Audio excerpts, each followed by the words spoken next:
নমস্কার। আজ আপনারা শুনবেন মোহাম্মদ নাজিম উদ্দিনের লেখা রহস্য রোমাঞ্চে ভরপুর উপন্যাস রবীন্দ্রনাথ এখানে কখনো খেতে আসেননির দ্বিতীয় পর্ব।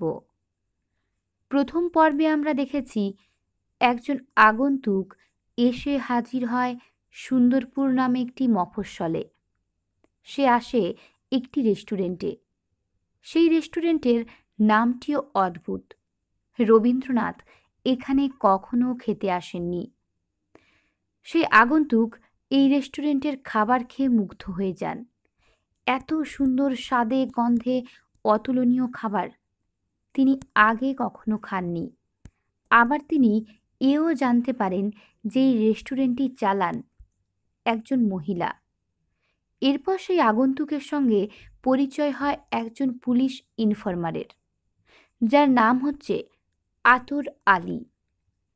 এরপর সেই আগন্তুকের নাম জানা যায়, যার নাম হচ্ছে নূরে ছফা, এবং যিনি নিজেকে সাংবাদিক হিসেবে পরিচয় দেন।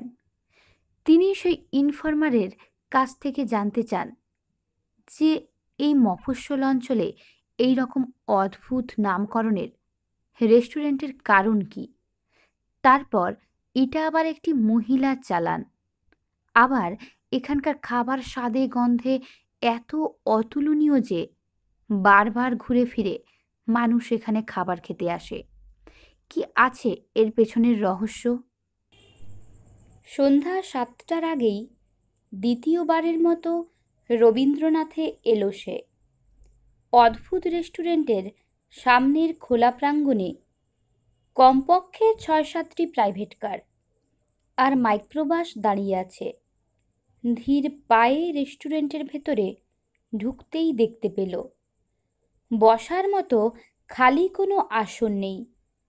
অবশ্য ভালো করে চোখ বোলানোর পর একটি টেবিল খালি দেখতে পেল।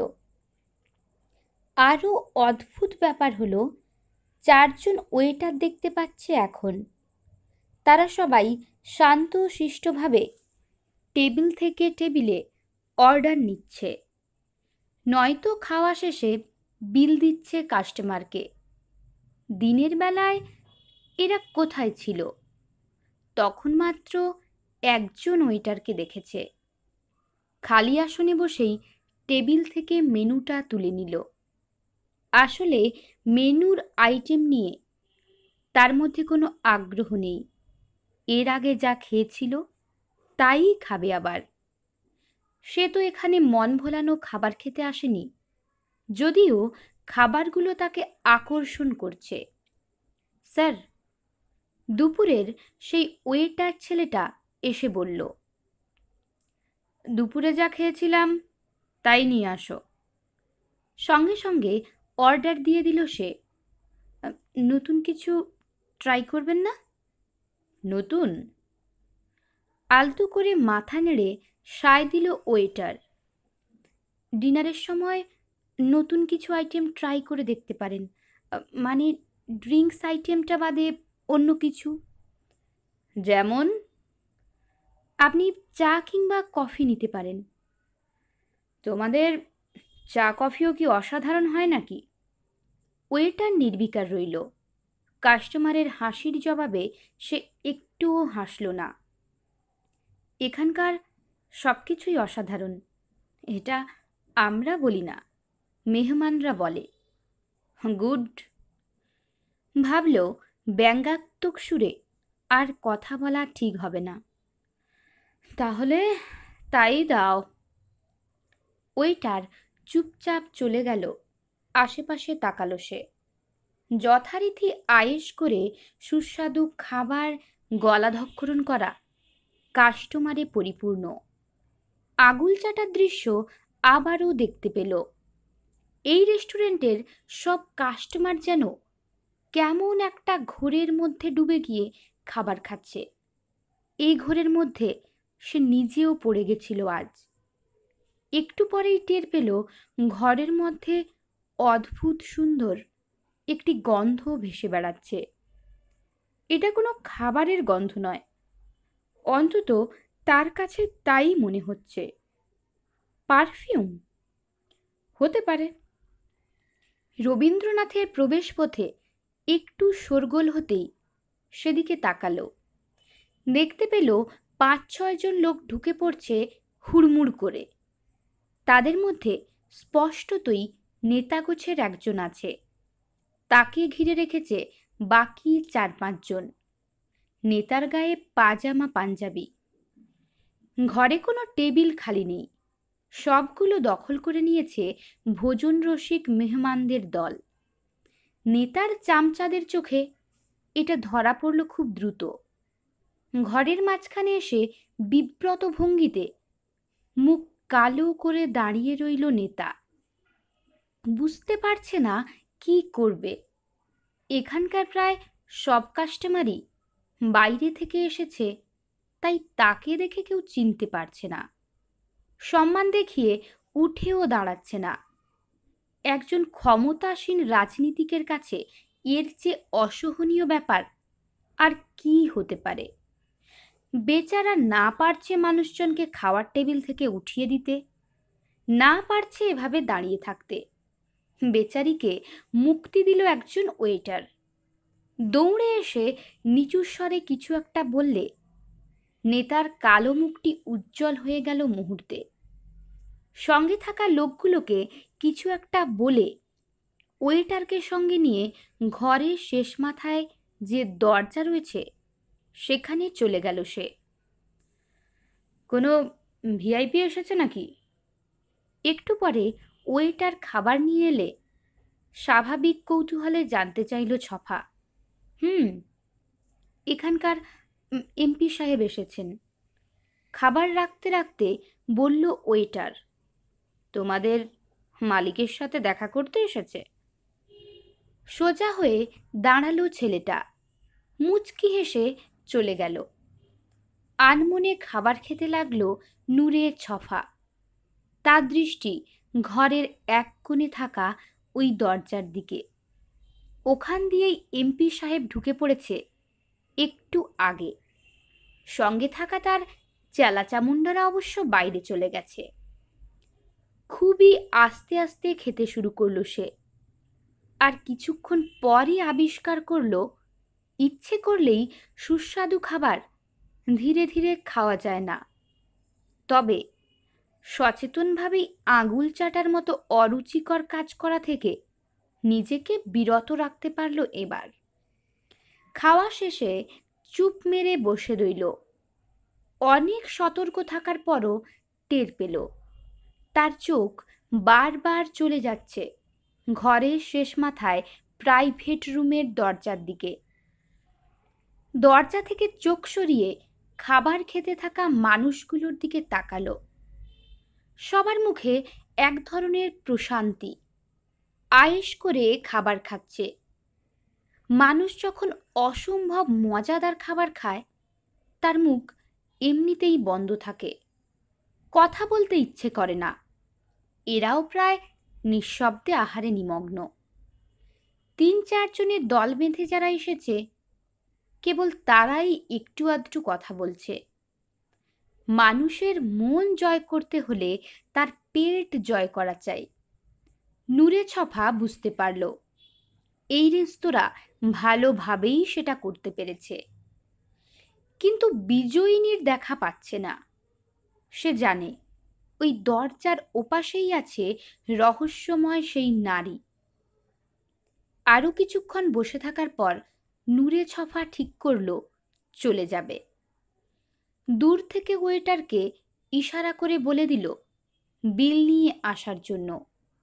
মাথা নেড়ে সায় দিয়ে চলে গেল ছেলেটা।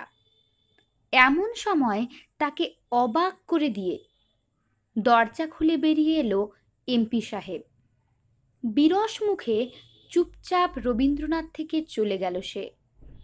বিল নিয়ে ওয়েটার হাজির হলে ছফা প্রায় উদাস হয়েই ৫০০ টাকার একটি নোট বাড়িয়ে দিল, যদিও তার দৃষ্টি মেইন গেটের দিকে। বড় বড় জানালা দিয়ে দেখতে পেল দলবল নিয়ে গাড়িতে উঠে চলে যাচ্ছে সুন্দরপুরের এমপি। লোকটার চোখে মুখে যে অভিব্যক্তি দেখেছে তাতে নিশ্চিত করে বলা যায় মুস্কান জুবেরির সাথে স্থানীয় এমপি সাক্ষাৎকারটি সুখকর কিছু ছিল না। ঝগড়া, মনোমালিন্য, নূরে ছফা অনুমান করার চেষ্টা করল। স্যার, তাকিয়ে দেখল ওয়েটার বাকি টাকা নিয়ে ফিরে এসেছে। ভাঙতি টাকাগুলো পকেটে ভরতে যাবে, অমনি দেখতে পেল ওই দরজা খুলে বেরিয়ে আসছে সেই রহস্যময়ী। এই প্রথম কাউকে দেখে তার বয়স আন্দাজ করতে পারল না ছফা। সাদা লালের জামদানি শাড়ি, তার উপরে টকটকে লাল উলের লং কার্ডিগান, চুলগুলো সুন্দর করে খোঁপা করা, তাতে বেলি ফুলের মালা পেঁচানো, কপালে সিঁদুর রঙা টিপ, চোখে দুর্দান্তভাবে কাজল দেওয়া। ছফা কখনো এভাবে কাজল দিতে দেখেনি কোনো নারীকে। কাজলের ঢংটি তার চোখ দুটোকে দান করেছে অপার্থিব এক ভঙ্গি। এতক্ষণ ধরে সুস্বাদু খাবারের ঘোরে ছিল যারা, তাদেরও ধ্যান ভাঙল। ঘাড় ঘুরিয়ে দেখে নিল চোখ ধাঁধানো রূপ নিয়ে অভিজাত পদক্ষেপে হেঁটে যাচ্ছে এক নারী। ছফার টেবিলের পাশ দিয়ে যাবার সময় হঠাৎ করেই তাকালো সে। বড়জোর 2 সেকেন্ড, তারপর আবার চোখ নামিয়ে সোজা চলে গেল মেন গেটের দিকে। তার দৃষ্টি নিক্ষেপ এবং দৃষ্টি সরিয়ে নেওয়ার মধ্যে অদ্ভুত একটি ভঙ্গিমা ছিল। কয়েক মুহূর্ত মন্ত্র তাড়িত হয়ে বসে রইল ছফা। সে নিশ্চিত মহিলা তার দিকে তাকানোর সময় অদ্ভুতভাবে হেসেছিল। সেই হাসি এতটাই ক্ষীণ যে ওটাকে ঠিক হাসি বললেও ভুল বলা হবে। কেবল ঠোঁটের এক প্রান্ত একটুখানি ঢেউ খেলে যাওয়া। কিন্তু ছফা বুঝতে পারল না এই হাসির মানে কি। রাত 9টার পরেই শুনশান হয়ে উঠল সুন্দরপুর। স্থানীয় লোকজন গর্ব করে বলে টাউন, আদতে মফস্বল শহর বললেও বেশি বলা হবে। এই যেন বিশুদ্ধ একটি গ্রাম। সেই গ্রামের বুক চিরে মহাসড়ক চলে গেছে। সেই সড়কের দুপাশে গড়ে উঠেছে কিছু দোকানপাট।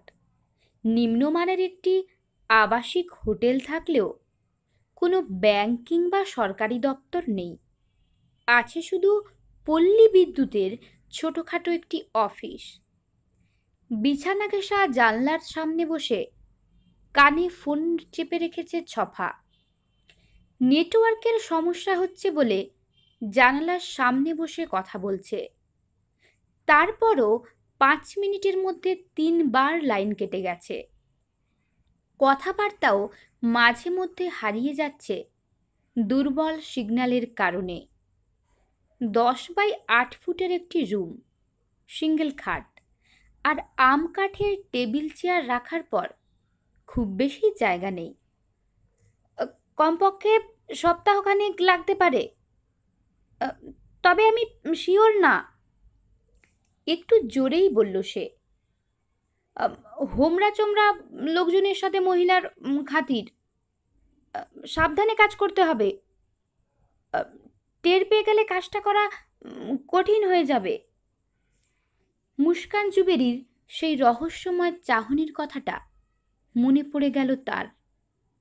এরই মধ্যে কি মহিলা টের পেয়ে গেছে? অসম্ভব। সে এমন কিছু করেনি যে টের পেয়ে যাবে।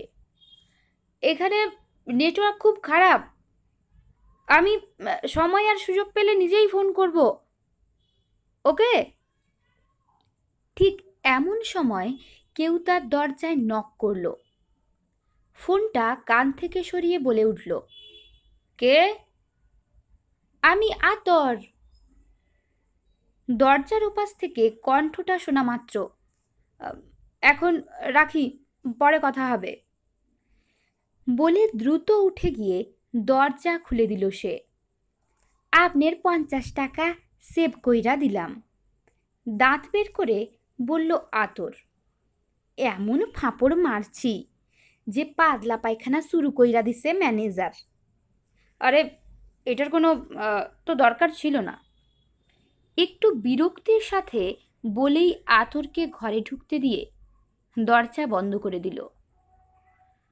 বসেন। ঘরের একমাত্র চেয়ারটা দেখিয়ে বলল সে। নিজে বসল বিছানার উপর। রাইতের খানা খাইছেন? হ্যাঁ। ইনফর্মার মুখের রহস্যময় হাসি ফুটিয়ে তোলার চেষ্টা করলেও সেটা অশ্লীল দেখালো। ওই বেটি রইহানে। আলতো করে মাথা নেড়ে সায় দিল সে। দাঁত বের করে হাসল ইনফর্মার। ছপা কিছু বলল না। ভালা ভালা। বুঝতে পারছে না হাসিটা কিভাবে থামবে।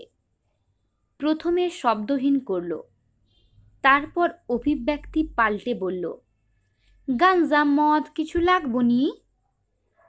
না, আজ ইচ্ছে করছে না, লাগলে আমি জানাবো তোমাকে। ঠিক আছে। একটু হতাশ হয়ে বলল আতর। তাইলে এখন আমার লগে চলেন, আপনার এক জায়গায় নিয়া যামু। অবাক হলো ছফা। কোথায়? আপনি তো হের ব্যাপারে অনেক কিছু জানবার চান। কই থেকে আইলো, কেমনে আইলো না? হ্যাঁ, কিন্তু জলদি আসেন, বুইড়া গেরামে ফিরা আইছে। আবার কই যায় না যায় তার কি কোনো ঠিক আছে? কার কথা বলছেন? গেলেই দেখবার পারবেন, আহেন তো। আর কিছু না বলে হাতঘড়িটা পড়তে পড়তে জানতে চাইল সে। এখানে মোবাইলে টাকা ভরা যাবে কোথায়? ব্যালেন্স একেবারে শেষ হয়ে গেছে। টেবিল থেকে মোবাইল ফোনটা পকেটে ভরে নিল।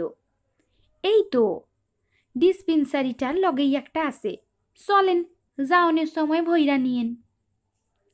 ছফা দরজা লাগিয়ে চুপচাপ বের হয়ে গেল আতর আলীর সাথে। তার মনে অনেক প্রশ্ন ঘুরপাক খেতে থাকলেও কিছুই জানতে চাইল না। তার দরকার তথ্য, আর সেটা পেতে হলে এই লোকটাকেই বেশি প্রয়োজন।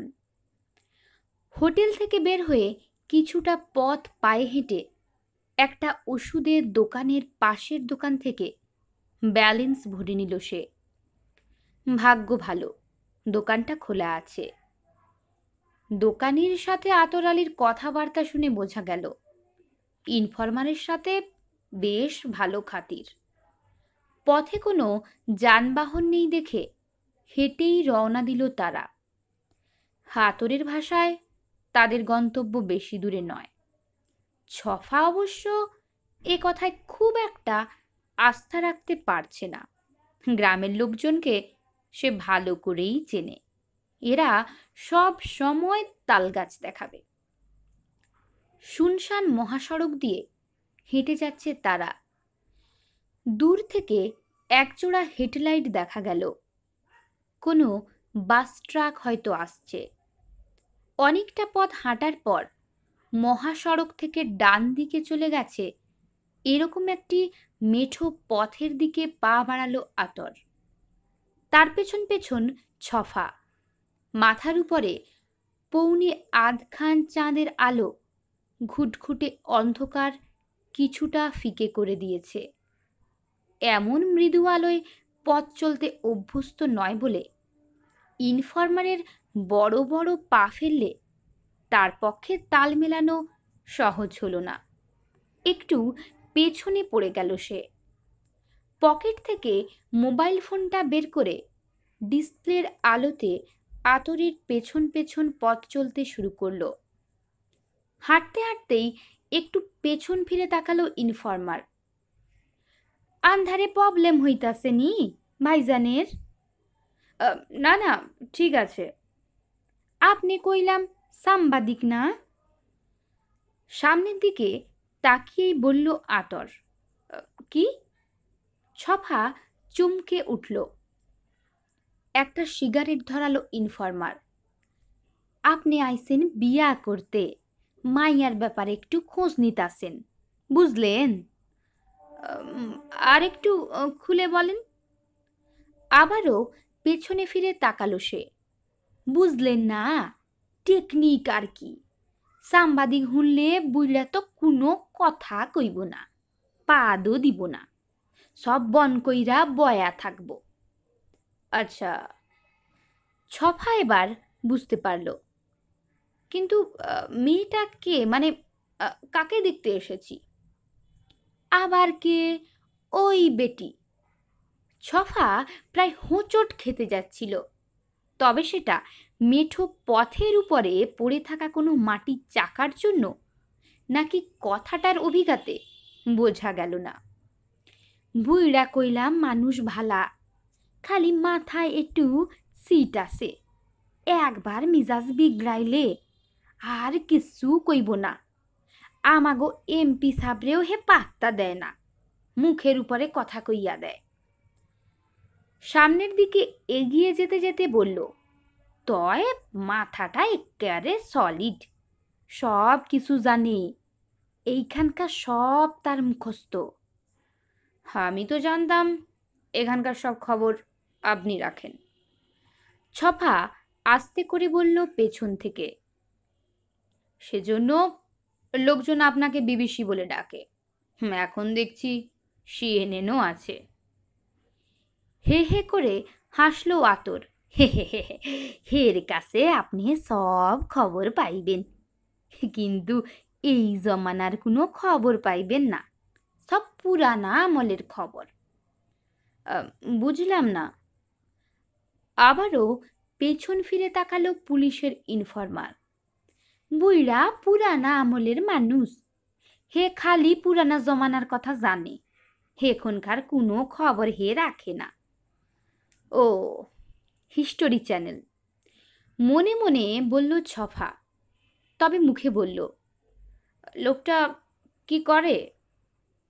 মাস্টার আসিল, এখন কাম কাইজ কিছু করে না, আমাগো এমপি হের চাকরি নট কইরা দিছে। কেন? এমপি সাহেব কইছিল সুন্দরপুর প্রাইমারি স্কুলটার নাম বদলাইয়া হের বাপের নামে রাখতে। মাস্টার খুব ঘাড়তেড়া মানুষ, বুঝলেন? মুখের উপর কইয়া দিছে এইটা সে বাইসা থাকতে হইতে দিব না। কারণটা কি? এমপির বাপ হামিদুল্লাহ তো গন্ডগোলের সময় মিলিটারিগো লগে পিস কমিটি করছিল, মাইনসে তারে হামিদদা রাজাকার কয় এখনো। হে কইলাম মেলা মানুষ মারছে। স্কুলের নামটা কি বদলাতে পেরেছিলেন আপনাদের এমপি? পেছন ফিরে না তাকিয়েই বলল আতর, আরে না, কেমনে বদলাইব, কইলাম না মাস্টার বাগড়া দিছে। অবাক হলো ছফা। সামান্য একজন মাস্টার হয়ে তিনি কিভাবে এটা করলেন? মাস্টারের পুরানা ছাত্ররা আছে না, হেরা তো বিরাট বড় বড় জায়গায় আছে, হেরা আবার মাস্টারে খুব মান্য করে। বুইড়া ঢাকায় গিয়া পুরানা ছাত্রগা দিয়া এমন টাইট দিছে, এমপি সাবার স্কুলের নাম বদলাইবা সাহস করে নাই। আচ্ছা, এইটা কইলাম পেপারে আইছিল। তাই নাকি? হ, রাজাকারের নামে স্কুল হইব এই কথাটা পেপারে আহনের পরই ক্যাসাল লাইগা যায়। ছপা বুঝতে পারলো ব্যাপারটা। গ্রামের প্রাইমারি স্কুলের মাস্টার হলেও ভদ্রলোকের ক্ষমতা নেহাতই কম নয়। তাদের গ্রামেও এরকম দু একজন মাস্টার আছে যাদেরকে সবাই খুব শ্রদ্ধা করে। পুরনো ছাত্রদের অনেকেই সমাজে প্রতিষ্ঠিত, ফলে এক ধরনের ক্ষমতাও তৈরি হয় তাদের। এই গ্রামের শব্দে একদিনের জন্য হইলেও হের কাছে পড়ছে। আতর আবার বলে উঠল, খুব ভালা মাস্টার, আমার পোলারেও পড়াইছে। আপনার ছেলে আছে? আতর একটা দীর্ঘশ্বাস ফেলল। আসিল। কথাটা বলল মলিন কণ্ঠে। ছফা ইচ্ছে করেই চুপ মেরে রইল। সে অন্য কিছুর গন্ধ পাচ্ছে। এ মুহূর্তে ব্যক্তিগত প্যাচাল শুরু করার কোনো ইচ্ছে তার নাই। হ্যাঁ, এখনও আছে, আপন মনেই বলতে লাগলো সামনের লোকটি। তয় আমার লগে কোনো কানেকশন নাই। ওর মার লগে থাকে, কলেজে পড়ে। ও, ছোট্ট করে বলল ছফা। দেখেন, গর্ত আছে। আতরের সতর্কবাণী শুনে একটু থমকে দাঁড়িয়ে মোবাইল ফোনের ডিসপ্লের আলো ফেলল। গর্তটা লাফিয়ে ডিঙালো সে। গ্রামের মেঠো পথ যেমন হয়, আঁকাবাঁকা হয়ে পথটি চলে গেছে কত দূর সেটাই আবছা অন্ধকারে বোঝা যাচ্ছে না। তবে চারপাশে ঝোপঝাড় দেখে মনে হচ্ছে না এটা কোনো লোকালয়। ছফা কোনো প্রশ্ন না করে চুপচাপ অনুসরণ করে গেল আতর আলীকে। দুজনের পদক্ষেপের শব্দ ছাড়া আর কিছু নেই। জনমানবহীন এলাকাটি রাতের অন্ধকারে ভৌতিক আবহ সৃষ্টি করেছে। ছফা নিশ্চিত একা একা এরকম জায়গা দিয়ে শহরে বড় হওয়া মানুষ হেঁটে যেতে পারবে না। গা ছমছম করে উঠবে। তবে তার মধ্যে এ নিয়ে কোনো ভয় ডর নেই। পুরোটা কৈশোর গ্রামেই কাটিয়েছে। তাছাড়া ভূতে বিশ্বাস করে না সে। গড়পড়তা মানুষের চেয়ে তার সাহসও একটু বেশি। ধ্যাত, বিরক্ত হয়ে বলে উঠল ছফা। আতর থমকে দাঁড়ালো। কি কি হইছে? মোবাইলের চার্জ শেষ। তার ফোনটা অফ হয়ে গেছে। ইনফরমার আবার হাঁটতে শুরু করলো। অনেকটা বিড়বিড় করেই বলতে লাগলো, শহরের মানুষ তো, রাত বিরাইতে গাঁও গ্রামে চলাফেরা করার অভ্যাস নাই। মুচকি হেসে ফোনটা পকেটে রেখে দিল ছফা।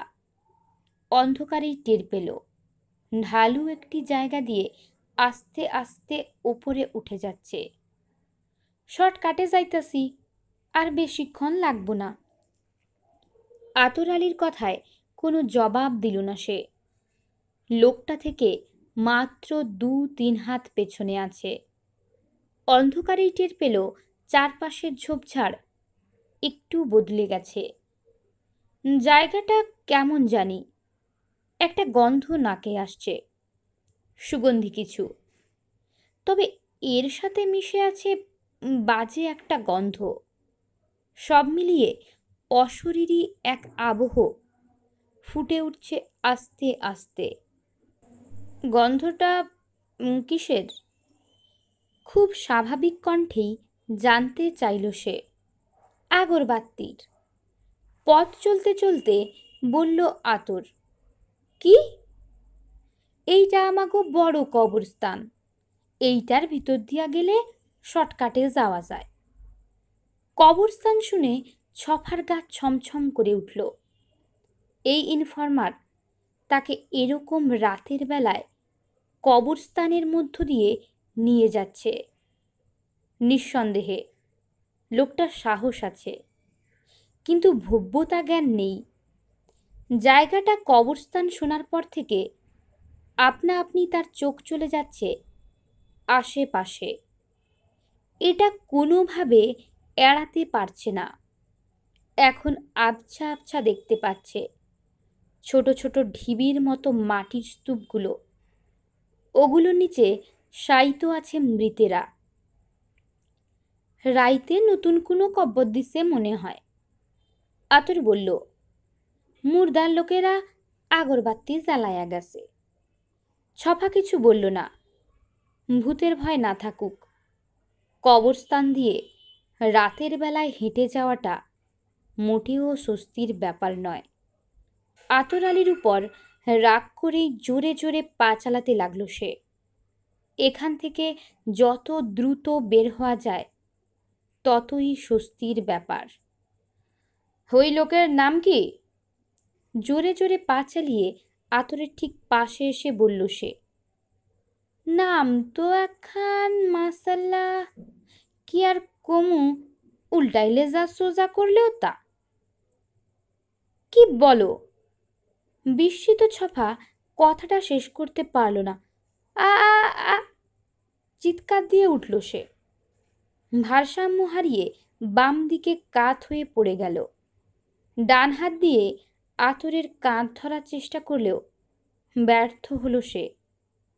মাটিতে আছড়ে পড়ার আগে তার মনে হলো কয়েক মুহূর্ত শূন্যে ভেসেছিল। কোমল বাহুর ডোর ছিন্ন হয়ে যায়, মদিরা উথলে নাকো মদির আঁখিতে। কেহ কারো নাহি চিনে আধার নিশায়। মৃদু ভলিউমে যে গানটা বাজছে সেটার কথাগুলো খুব খেয়াল না করলে বোঝা যাবে না, তবে তাতে কোনো সমস্যা নেই, সবটাই তার মুখস্থ। সাধারণত এভাবে রকিং চেয়ারে দোল খেতে খেতে গান শোনার সময় বিড়বিড় করে গানের সাথে ঠোঁট মেলায়, তবে আজ তার ঠোঁটজোড়া পুরোপুরি স্থির। চোখ দুটো শূন্যে নিক্ষেপ করে ভেবে যাচ্ছে। আস্তে করে চেয়ারের পাশ থেকে কফি টেবিলের উপরে রাখা গ্লাসটা হাতে তুলে নিল। অন্ধকারেও বোঝা যাচ্ছে লাল টকটকে তরলে ভর্তি ওটা। গ্লাসটা নাকের সামনে নিয়ে গন্ধ নিল প্রথমে, তারপর চুমুক দিয়েই বন্ধ করে ফেলল দু চোখ। লাল তরল মুখের ভেতরে কিছুক্ষণ রেখে দিয়ে অনুভব করল এর স্বাদ, গন্ধ। আনমনে আলতো করে মাথা নেড়ে সায় দিল যেন। গলা দিয়ে লাল তরলটা নামিয়ে দিয়ে চোখ খুলল সে। আকাশে ভেসে থাকা চাঁদের দিকে তাকালো। 3 দিন পর পূর্ণিমা হবে। চাঁদটা এখন পূর্ণতার পথে। অল্প কিছু বিচ্ছিন্ন মেঘের টুকরো চাঁদটাকে আড়াল করে দিয়ে পরক্ষণেই চলে যাচ্ছে। দোতলার বারান্দায় বসে রকিং চেয়ারে দোল খেতে খেতে দৃশ্যটা দেখতে মনোরম লাগছে। গ্লাসটা সরিয়ে গভীর করে নিঃশ্বাস নিল। সদ্য ফোটা হাসনেহানা ফুলের গন্ধে তার বাগানটা অপার্থিব হয়ে উঠেছে। সে জানে হাসনেহানা ফুলের গন্ধ মিষ্টি, যেমন গোলাপের গন্ধ নোনতা, আর জংলি ফুলের গন্ধ তেতো। প্রকৃতির প্রতিটি গন্ধেরই এরকম স্বাদ রয়েছে।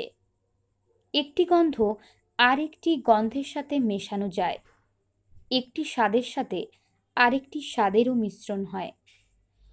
তবে মানুষ গন্ধের ব্যাপারে সবচেয়ে আনাড়ি। শব্দ, স্বাদ, দৃষ্টি, স্পর্শ এগুলোর ব্যাপারে মানুষ যথেষ্ট ওয়াকিবহাল। শব্দকে 6টি সুরে সা রে গা মা পা ধা নি বেঁধেছে। স্বাদকে টক, ঝাল, মিষ্টি, নোনতা আর তেতো এই 5টি ভাগে আলাদা করেছে। জগতের সকল রঙকে 7টি রঙে ভাগ করেছে মানুষ। আর স্পর্শ সবচেয়ে স্থূল ইন্দ্রিয়। গরম, ঠান্ডা, নরম, কোমল, শক্ত, তরল, বায়বীয়, এর বাইরে আর কোনো অনুভূতি নেই। কিন্তু গন্ধের বেলায় এসে বিপাকে পড়ে গেছে। গন্ধ কয় প্রকার কেউ নির্দিষ্ট করে বলতে পারে না। মুচকি হাসল সে। ভালো করেই জানে এর কারণ কি। গন্ধ সবচেয়ে বিভ্রান্তিকর। এটা বাতাসে ভেসে বেড়ায়, নানা রকম গন্ধের সাথে মিশে যায় দ্রুত। এই মেলামেশাকে থামানো যায় না। অদৃশ্যভাবে সবার অগোচরে ঘটে যায়। সেজন্যে আলাদা করাটাও খুব কঠিন হয়ে পড়ে। শৈশব থেকে মানুষ গন্ধ নেবার ইন্দ্রিয় নাক নিয়ে বিভ্রান্তির মধ্য দিয়ে বেড়ে ওঠে। এ জগতের প্রায় সব কিছুরই গন্ধ আছে, সেগুলো ভেসে বেড়ায় বাতাসে, আর বাতাস মানেই সর্বত্রগামী। ফলে প্রকৃতিতে এক একটি গন্ধ খুব বেশি সময় নিজস্বতা ধরে রাখতে পারে না।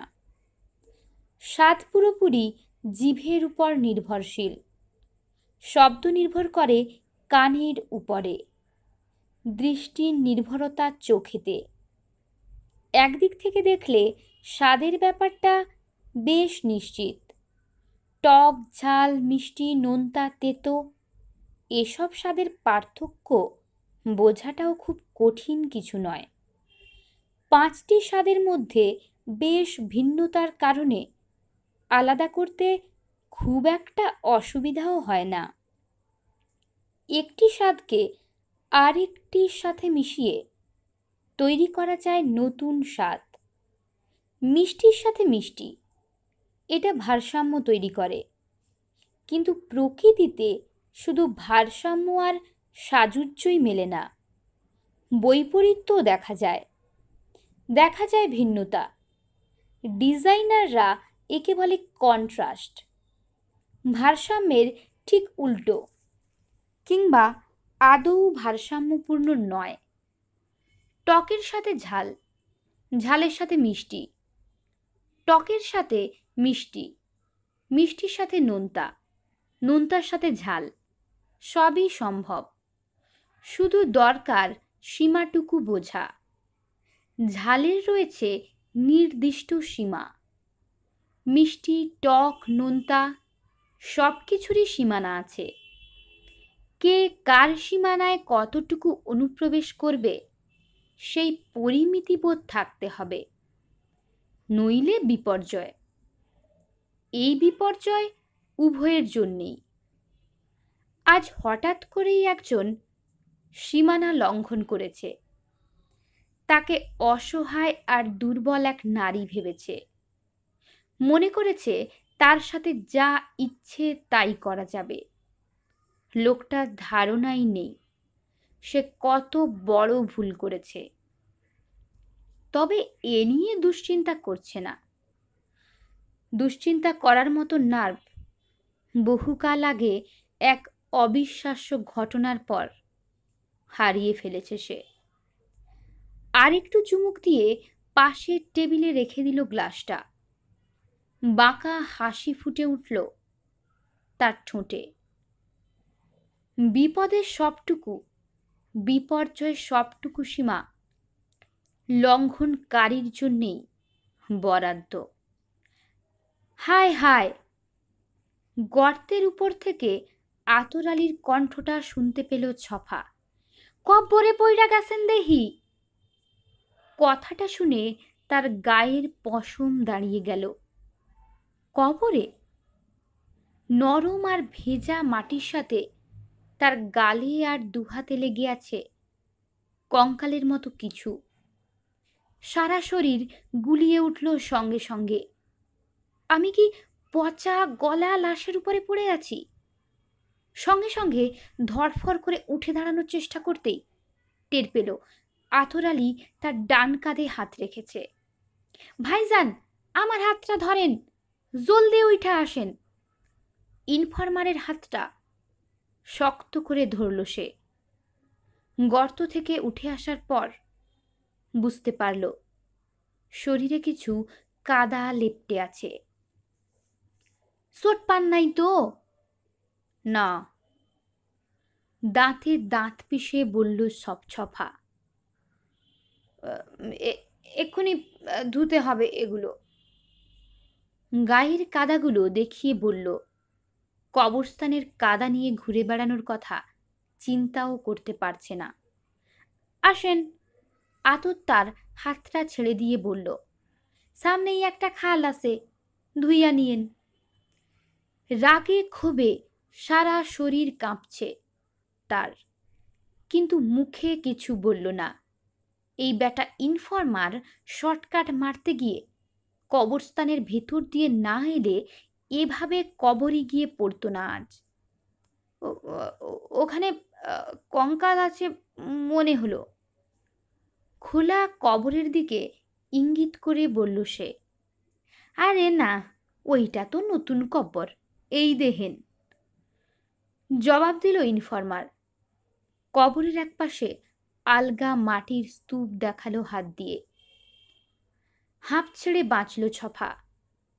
সম্ভবত আতঙ্কের কারণে সে মনে করেছে কবরের ভেতরে কঙ্কাল রয়েছে।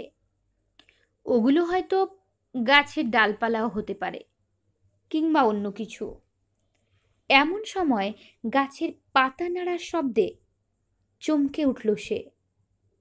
শব্দটার উৎসের দিকে তাকালো। তাদের থেকে 10 হাত দূরে একটা বড় গাছ, ডালপালা ছড়িয়ে আছে মাথার উপরে। গাছটার চারপাশে কবরের সারি। কে কে ওখানে? গাছটা দেখিয়ে বলল। ওইখানে আবার কে? বুঝতে না পেরে বলল আতর। আপনি কিছু শুনতে পাননি? আমার তো মনে হচ্ছে গাছের আড়ালে কেউ আছে। আতর চোখ কুঁচকে তাকালো সেদিকে। অন্ধকারে অবশ্য বেশি কিছু দেখারও নেই। আরে না, অবশেষে বলল সে। কবরস্থানে আইলে সবতেরই এমন মনে হয়। এইটা হইল মনের ভুল। আক্ষেপে মাথা দোলালো ছফা। আসলেই তার মনের ভুল কিনা বুঝতে পারছে না।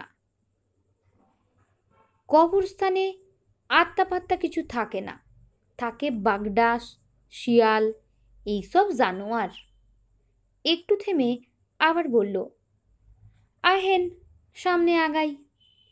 ছফাও চাইছে এই কবরস্থান থেকে যত দ্রুত সম্ভব বের হয়ে যেতে। ইনফরমারের পাশাপাশি আবার হাঁটতে শুরু করলো সে। ফালু পোলাটা আজিব কিসিমের, বুঝলেন? হাঁটতে হাঁটতে বলল ইনফরমার। হালার পুতে অ্যাডভান্স কব্বর খুইদা রাখে। অ্যাডভান্স কবর খুঁড়ে রাখে মানে? অবাক হলো ছফা। ফালুকে? ফালু ওই কবরস্থানের গোর খুদে, বলতে শুরু করলো ইনফরমার। পোলাটার বেরেইনে একটু প্রবলেম আছে। ফালু কিংবা খালু কারো ব্যাপারেই তার কৌতূহল নেই। যত সব ফালতু লোকজন। হাতে পায়ে লেগে থাকা কাদাগুলোর জন্য সারা শরীর গুলিয়ে উঠছে। লম্বা লম্বা পা ফেলে আতর আলীর পাশে চলে আসার সময় অন্ধকারে খেয়াল করেনি সরু রাস্তার পাশে সদ্য খোঁড়া একটি কবর ছিল। সেই খোলা কবরে বাম পাটা পড়তেই ভারসাম্য ধরে রাখতে পারেনি। সুন্দরপুরে অনেকে মনে করে ফালু খুব কামের লোক, তারে খুব মাইন্যগণ্যও করে। বাড়িতে কেউ বিমার পড়লে ওরে নিয়া গিয়া ভালামন্দ খাওয়ায়, যেন ফালু তাগর রুগীর লাইগা অ্যাডভান্স কব্বর না খুদে। এইটারে আপনি ঘুষও কইবার পারেন। ছপা হুঁ হাঁ কিছুই করল না। সে জানে প্রতিটি গ্রামেই এরকম কিছু কামের লোকজন থাকে। অর্ধেক গ্রাম তাকে মানে, বাকি অর্ধেক তার ব্যাপারে আধো অবজ্ঞার সন্দেহ পোষণ করে। এদেরকে ঘিরে এক একটি কিংবদন্তি ঘুরে বেড়ায় গ্রামের চৌহদ্দির মধ্যেই।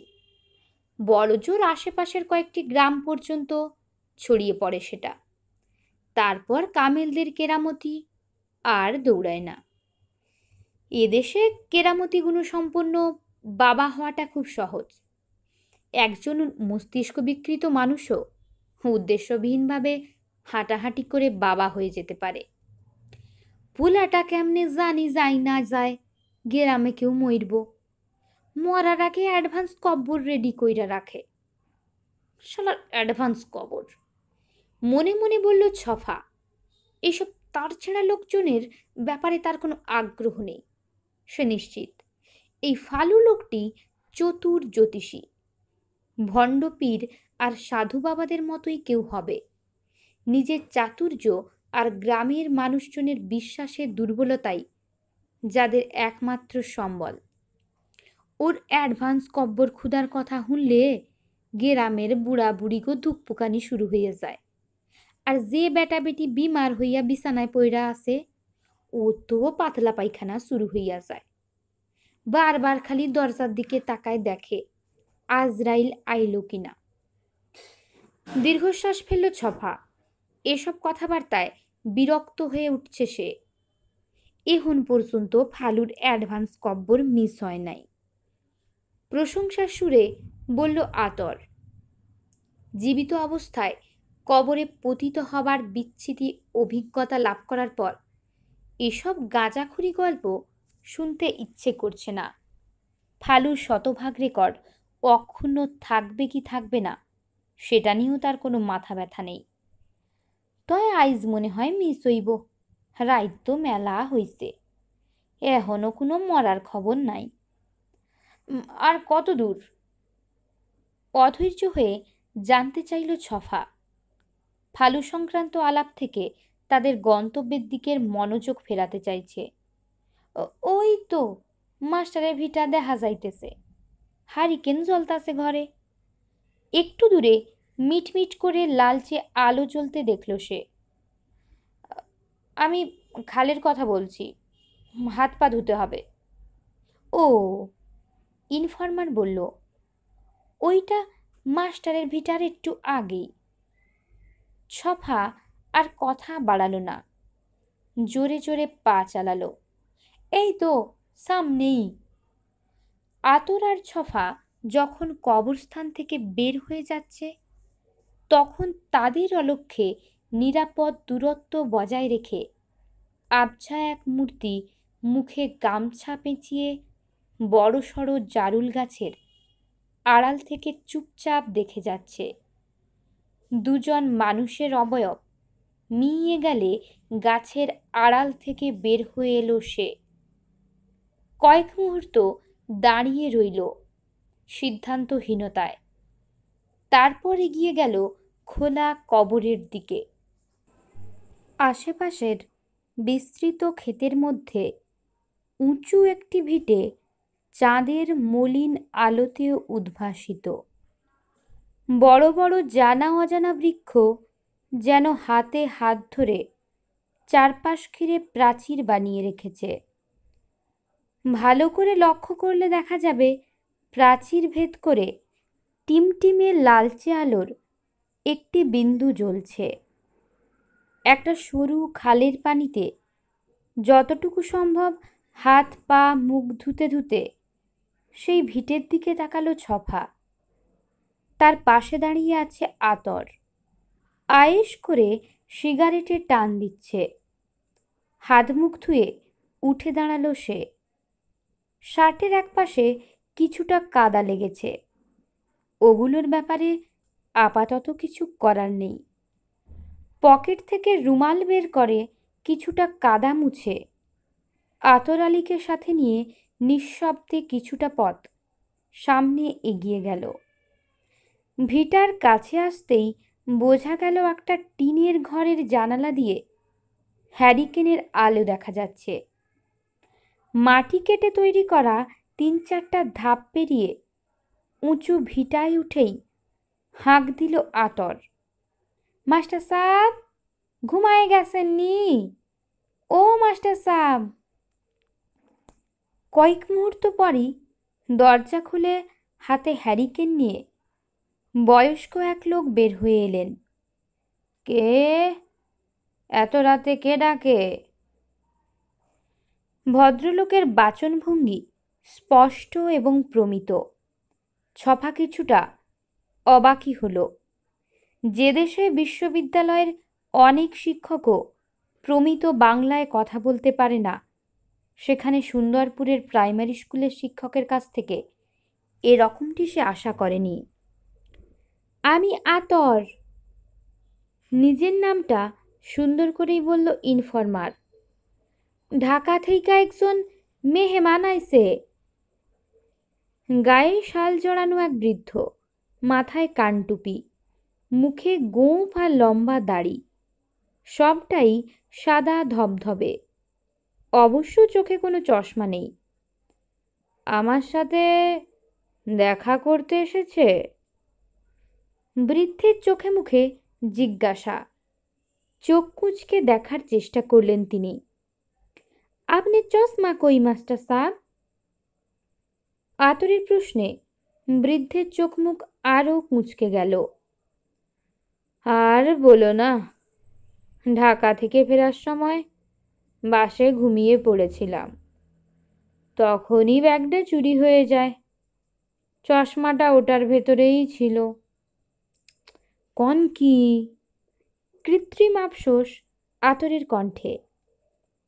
দেশটা একেবারে চোর বাটপারে ভইরা গেছে। কথাটা শোনার পর বৃদ্ধের মুখে প্রচ্ছন্ন বাঁকা হাসি ফুটে উঠল। ছফা জানে, পুলিশের ইনফরমারদের কেউই পছন্দ করে না, তবে তাদেরকে ভয় পায়, তাই মুখ ফুটে কেউ কিছু বলার সাহস রাখে না। চারপাশে তাকালো সে। উঁচু ভিটের উপরে একটি বসত বাড়ি। হালকা কুয়াশায় পৌনে একখান চাঁদের আলোয় শুধু দেখা যাচ্ছে সেই ভিটার চারপাশে বড় বড় গাছের সমাহার। দুটো ছোট ছোট টিন শেডের ঘর ছাড়া আর কিছু নেই। ঘর দুটোর বিপরীতে মাঝখানে বিশাল আর পরিষ্কার উঠোনের পর বাঁশ কাঠ দিয়ে বানানো একটি টয়লেট। বাড়ির চারপাশে বড় বড় গাছ ছাড়া ঝোপঝাড়ও রয়েছে প্রচুর, যেন সুরক্ষিত প্রাচীর ওগুলো। ঝিঝি পোকা ডেকে যাচ্ছে বেশ জোরে জোরে। মাস্টার ঘরের সামনে উঠোনের দিকে যেতে থাকলে আতর তার পেছন পেছন মিনতির সুরে কি যেন বলতে বলতে এগিয়ে গেল। কয়েক মুহূর্ত দাঁড়িয়ে রইল ছফা। সে বুঝতে পারছে না কি করবে। খাড়ায়ে আসেন কেন, আহেন। পেছন ফিরে তাড়া দিয়ে বলল ইনফরমার। ঘরের সামনে ছাউনি দেওয়া বারান্দায় একটা কাঠের বেঞ্চি আর দুটো চেয়ার আছে। দেখে মনে হচ্ছে কমপক্ষে 30-40 বছরের পুরনো। একটা চেয়ারে বসে পড়লেন মাস্টার। আতর আলী বসল বেঞ্চিটাতে। ছফা এগিয়ে গিয়ে চুপচাপ অন্য চেয়ারটাতে বসে পড়ল। মাস্টার সাহেব, উনি ঢাকা থেকে আইছেন। উনার নাম নূরে ছপা। মাস্টারের দিকে তাকিয়ে নিঃশব্দে সালাম ঠুকল ছফা। এই গ্রামে উনার বিয়ার সম্বন্ধ হইছে, মাইয়ার ব্যাপারে খোঁজ নিবার চাইতাছেন। আতর সময় নষ্ট না করে তার কথাবার্তা বলে যেতে লাগলো। আমাগো ওসি সাব কইল আপনার কাছে নিয়া যাইতে। নূরে ছফা মনে মনে হাসল। ইনফরমারদের এই এক স্বভাব, সব কিছুতে থানা পুলিশের রেফারেন্স দেবে। আতরের কথা আমলে না নিয়েই মাস্টার মুখ তুলে তাকালেন ছফার দিকে। তার মুখের অভিব্যক্তি বিভ্রান্তিকর। সেটা দেখে বোঝার উপায় নেই লোকটা কি ভাবছে। এই গ্রামে আপনার মতো শিক্ষিত আর জ্ঞানী মানুষ একজনই নাই। এইখানকার সব মানুষের 14 গোষ্ঠীর খবর আপনি জানেন। তার ছায়াও বড় কথা আপনি মানুষ ভালা। মিশা কথা। হাত তুলে আতরকে থামিয়ে দিলেন মাস্টার। পাত্রীটা কে? আমি কি ওকে চিনি? আমার কোনো ছাত্রী? আতর কোনো রকম লুকোছাপা না করেই ছপাকে চোখ টিপে মুচকি হাসি দিল। চশমাহীন মাস্টারের ঝাপসা দৃষ্টির সুবিধা নিল সে। না না, আপনি ছাত্রী না, ওই যে হোটেলওয়ালি মুস্কান। ভুল উচ্চারণে নামটা বলল আতর। মুচকান জুবরি। ভুরু কুচকে ফেললেন মাস্টার। উনি পাত্রী? সঙ্গে সঙ্গে মাথা নেড়ে সম্মতি জানালো সে। ইনফরমারের ইশারা পেয়ে বলল, জি উনি। ছফার দিকে ভালো করে তাকালেন মাস্টার। চোখ দুটো পিটপিট করে দেখার চেষ্টা করছেন। বোঝাই যাচ্ছে চশমা ছাড়া দেখতে পাচ্ছেন না ভালো করে। ও, আর কিছু বললেন না সুন্দরপুরের বৃদ্ধ মাস্টার। মাস্টার সাহেব, ভাইজান ওই বেটির সম্বন্ধে কিছু জানবার চায়। বিগলিত হাসি দিয়ে বলল আতর। বুঝেনি তো, বিয়া শাদির ব্যাপার। অসন্তুষ্ট দেখালো মাস্টারকে। বেটি মাথারি এইসব শব্দ আমার সামনে বলবে না, ভদ্র মহিলা বলো। জিভে কামড় দিয়ে চোখ টিপে বলল ইনফরমার।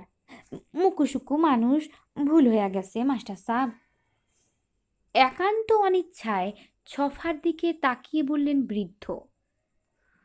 আমি তো উনার সম্বন্ধে তেমন কিছুই জানি না। ওর ফ্যামিলি ব্যাকগ্রাউন্ডটা। নূরে ছফা বলল, মানে আমি জানতে পেরেছি ওই এই এলাকার নয়। তাহলে এখানে কিভাবে এলো? পিটপিট করে চেয়ে রইলেন বৃদ্ধ। আপনার সাথে উনার পরিচয় হয়েছে কিভাবে? একটু ধন্ধে পড়ে গেল ছফা। তবে সেটা কাটিয়ে উঠতে বেশি সময়ও লাগলো না।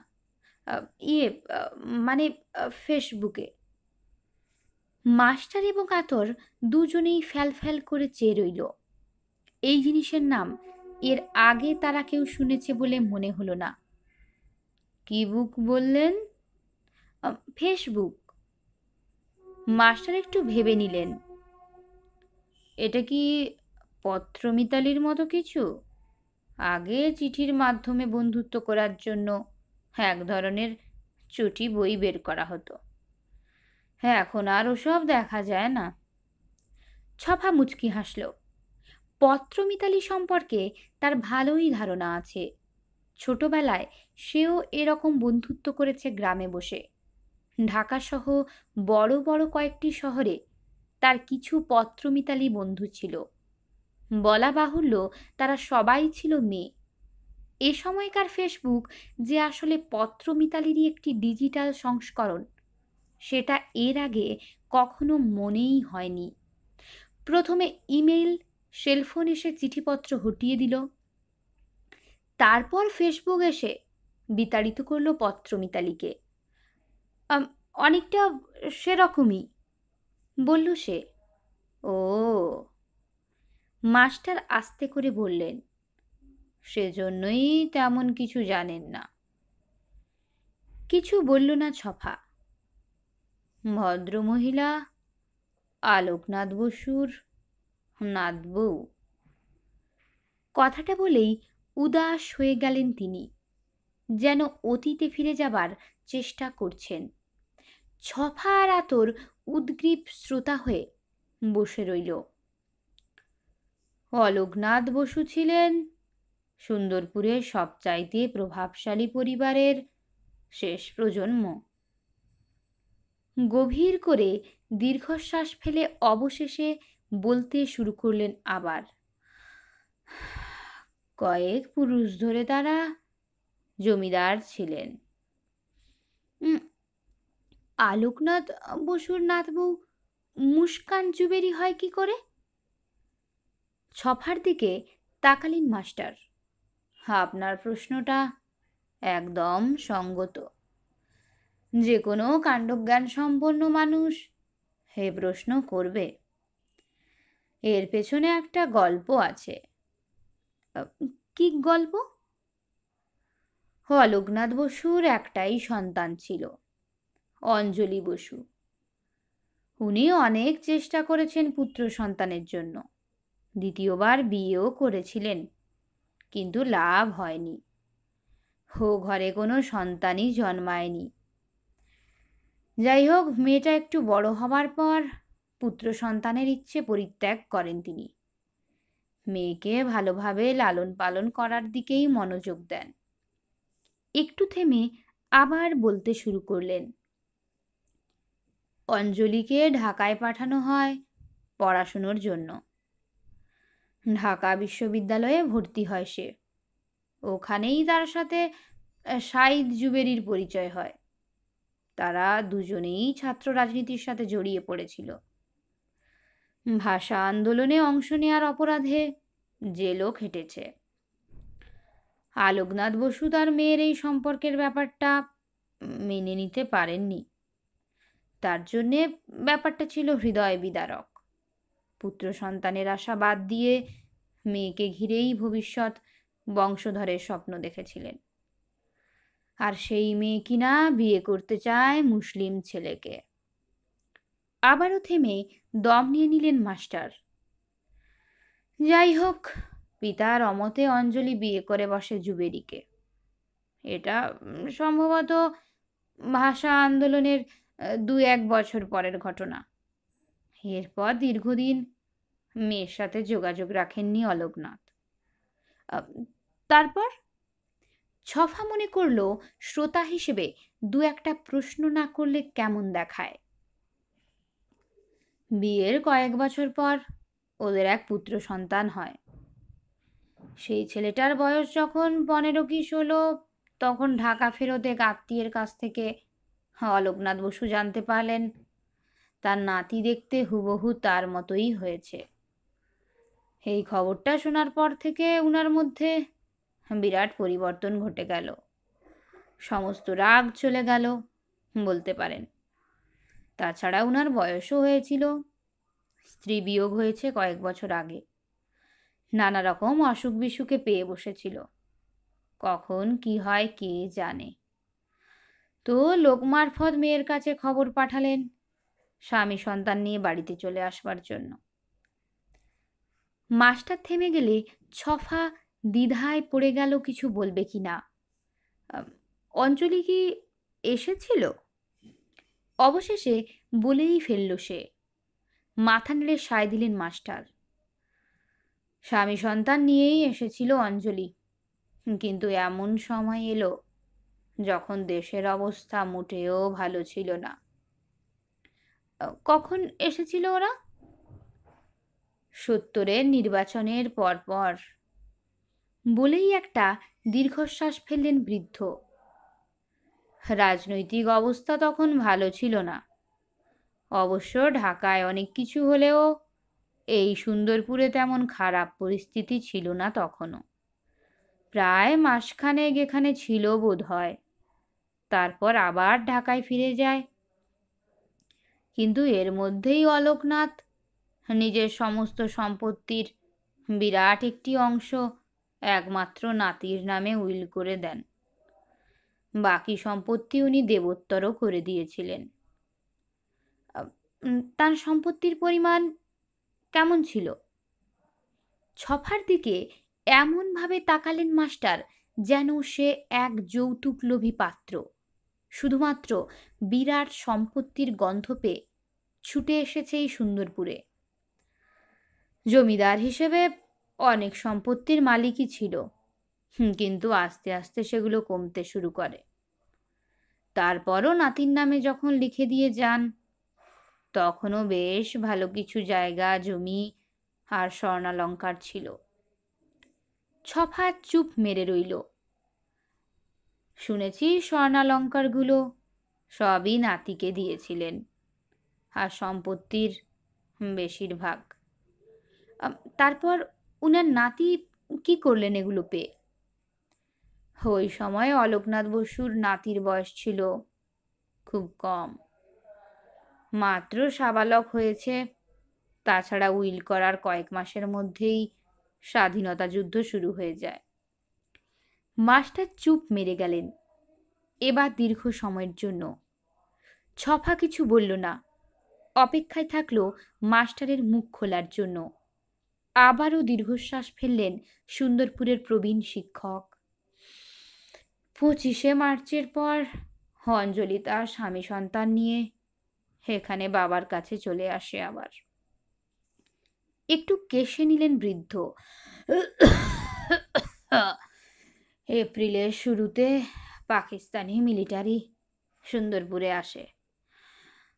অলোকনাথ, অঞ্জলি, রাশেদ জুবেরি সহ তার পরিবারের সবাইকে হত্যা করে।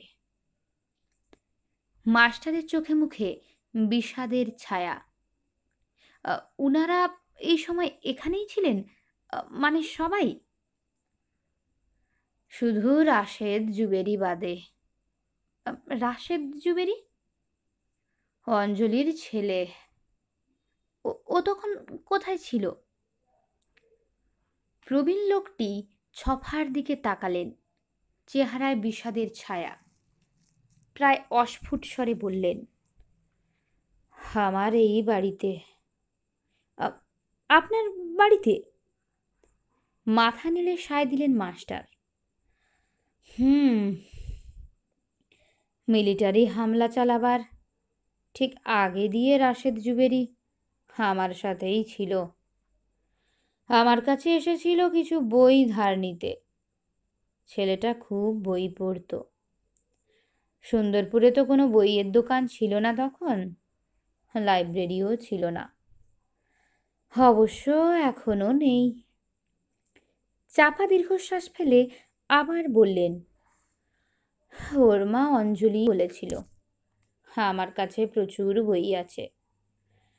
সে জানতো আমি বই টই পড়ি।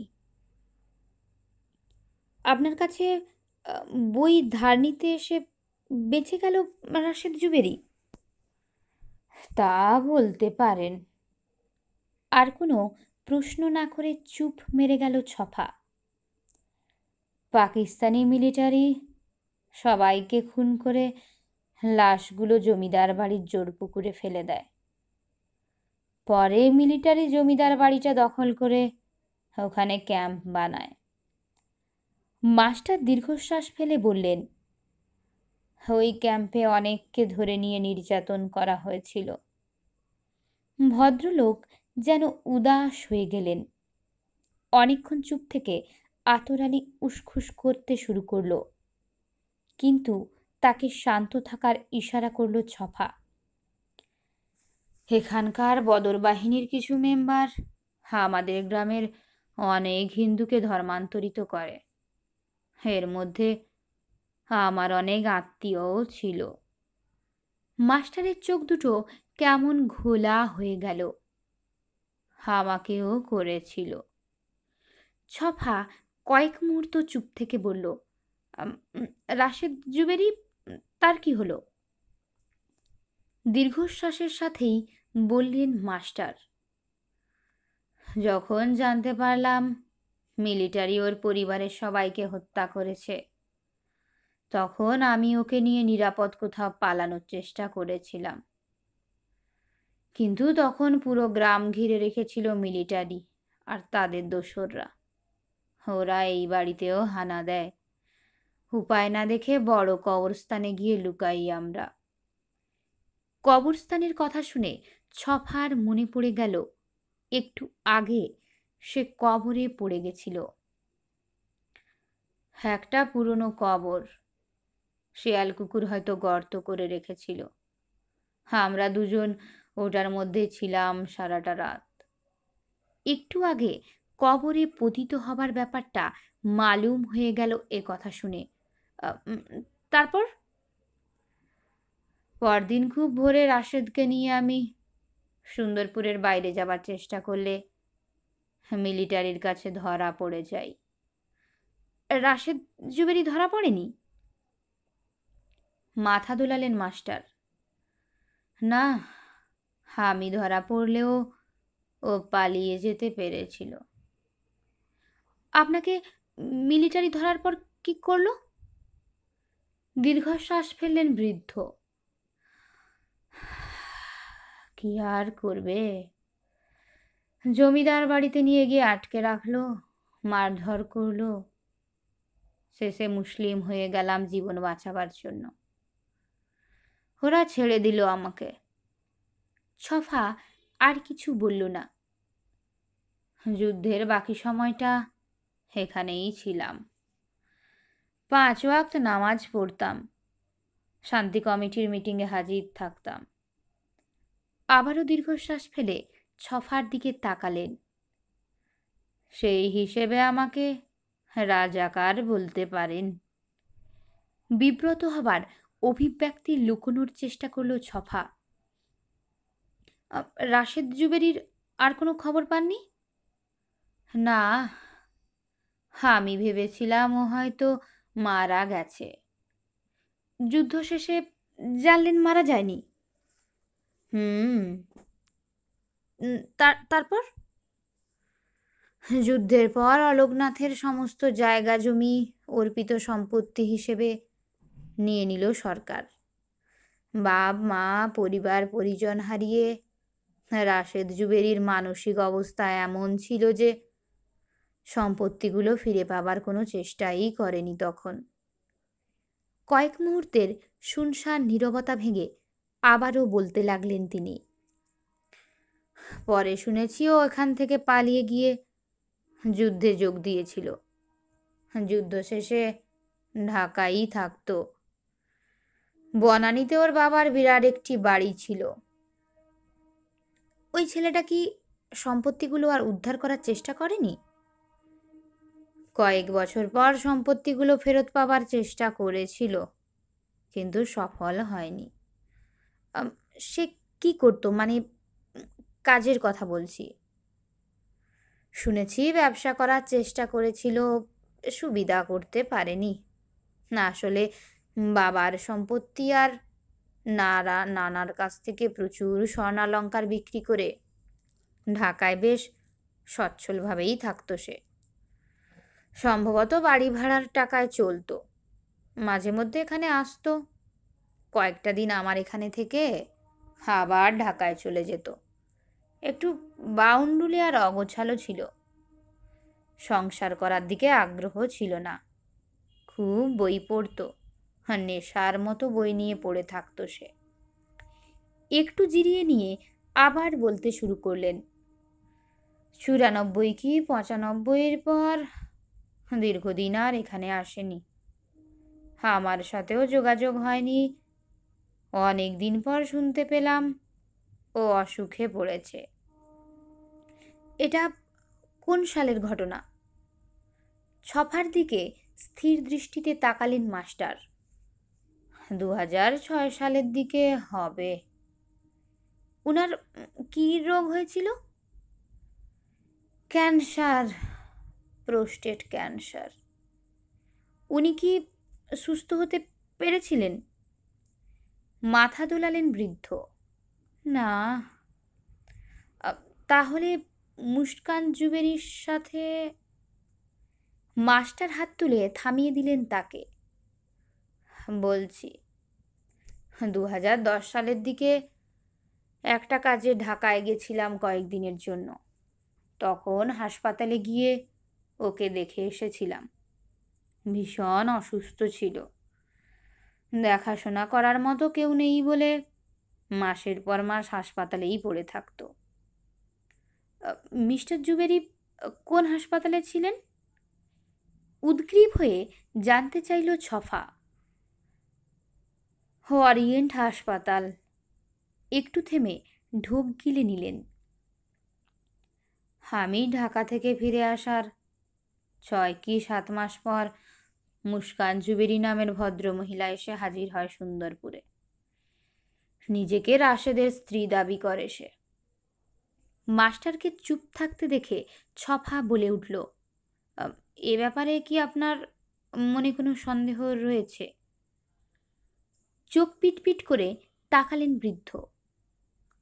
মারাত্মক অসুস্থ, বিছানায় শুয়ে থাকা একজন মানুষ কখন বিয়ে করলো, কিভাবে করলো, এটা ঠিক হিসেবে মেলাতে পারি না।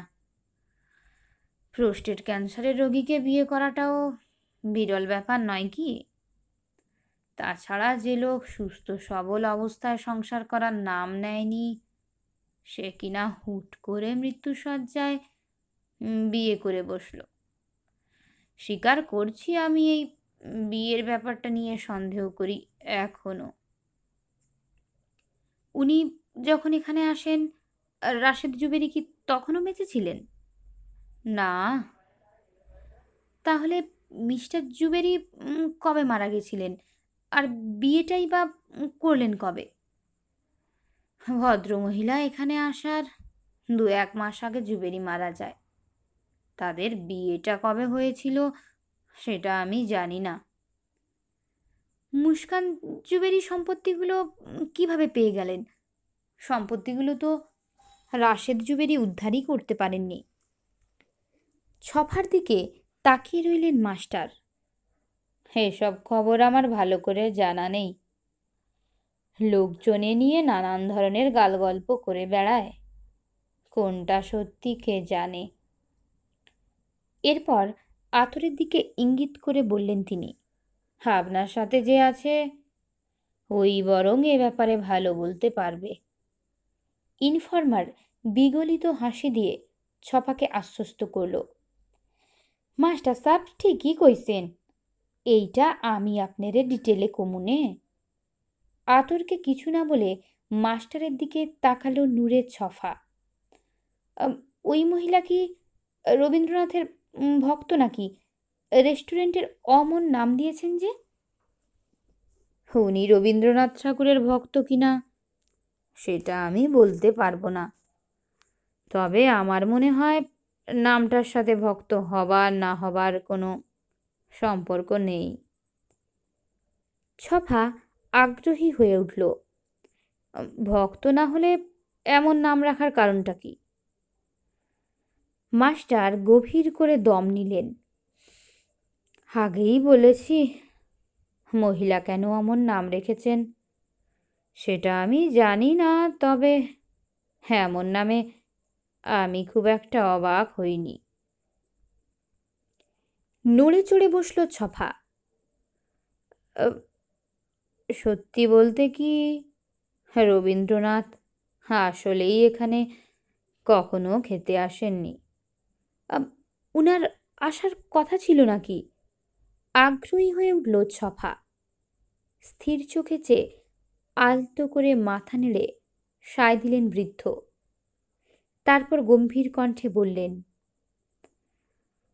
ছিল, কিন্তু উনি আসেননি। কেন আসেননি? গভীর করে দম নিয়ে নিলেন সুন্দরপুরের বৃদ্ধ মাস্টার। অলোকনাথের বাবা ছিলেন রবীন্দ্রনাথের সমসাময়িক মানুষ। তাদের মধ্যে জানাশোনাও ছিল। এক জমিদারের সাথে আরেক জমিদারের সম্পর্ক থাকাটাই তো স্বাভাবিক। একটু কেশে নিলেন তিনি। শুনেছি আলোকনাথের বাবা ত্রিলোকনাথ বসু রবীন্দ্রনাথকে সুন্দরপুরে আসার নিমন্ত্রণ করেছিলেন। কবির জন্য বিশাল আয়োজন করেছিলেন তিনি। ঢাকার লখনৌ থেকে বাবুর্চি এনে রান্নাবান্নাও করেছিলেন হরেক রকম পদের। নিজের বাড়িটাও সাজিয়েছিলেন, আয়োজনের কোনো কমতিই ছিল না।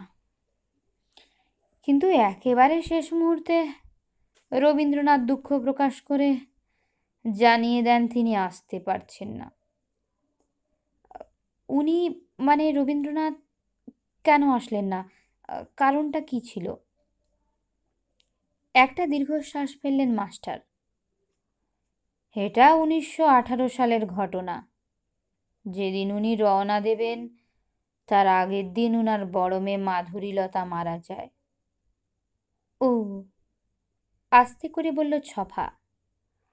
সম্ভবত মিসেস যুবেরি এই গল্পটা রাশেদের কাছ থেকে শুনে থাকবেন, তাই অমন অদ্ভুত নাম দিয়েছেন। মাস্টারকে চুপ মেরে যেতে দেখে ছফা উঠে দাঁড়ালো। তার দেখা দেখি আতরও, ইঙ্গিতটা স্পষ্ট। বলার মতো আর কিছু নেই বৃদ্ধের। আপনাকে ধন্যবাদ, বলল সে। অনেক সময় নষ্ট করলাম আপনার। ভালো থাকবেন, নমস্কার। মাথা নেড়ে সায় দিলেন বৃদ্ধ। ছফার আতর কয়েক পা এগোতেই পেছন থেকে আস্তে করে কিন্তু দৃঢ়তার সাথে বলে উঠলেন, আমার কাছে মিথ্যে বলার দরকার ছিল না। চমকে উঠল তারা দুজন। মাস্টারের ঘোলা দু চোখ যেন জল জল করছে। তারা কিছু বলার আগেই বৃদ্ধ বলে উঠলেন আবার, আমি মিথ্যে কথা একদমই পছন্দ করি না। ছফা কিছু বলতে যাবে অমনি তিনি হাত তুলে তাকে থামিয়ে দিলেন। কিছু বলতে হবে না। আপনি কে, কোন উদ্দেশ্যে এখানে এসেছেন সেসব জানার কোনো আগ্রহ নেই আমার। তারপর কাউকে কিছু বলার সুযোগ না দিয়ে ঘরে ঢুকে পড়লেন তিনি। একটু শব্দ করেই দরজাটা বন্ধ করে দিলেন। কয়েক মুহূর্ত দরজার কপাটের দিকে ভুরু কুঁচকে চেয়ে রইল ছফা। দরজার পাশে চেয়ারের উপরে রাখা হ্যারিকেনের আলোয় একটা লেখা পড়ার চেষ্টা করল সে। আ, উনার নামটা যেন কি? তবে আতর আলী মুখ খোলার আগেই লেখাটা পড়তে পারল সে।